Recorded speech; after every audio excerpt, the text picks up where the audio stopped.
ఇదే కదా నీ కథ ముగింపులేనిదై సదా సాగదా. ఇదే కదా నీ కథ ముగింపులేనిదై సదా సాగదా. నీ కంటి రెప్పలంచున మనస్సు నిండి పొంగిన ఓ నీటి బిందువే కదా నువ్వెతుకుతున్న సంపద.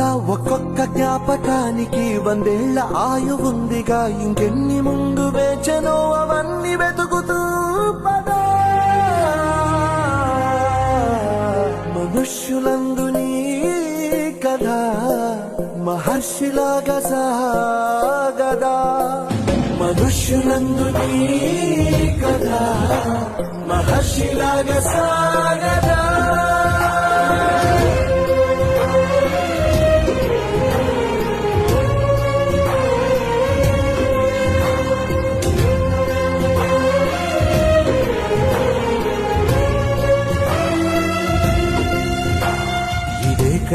ఇదే కదా నీ కథ ముగింపులేనిదై సదా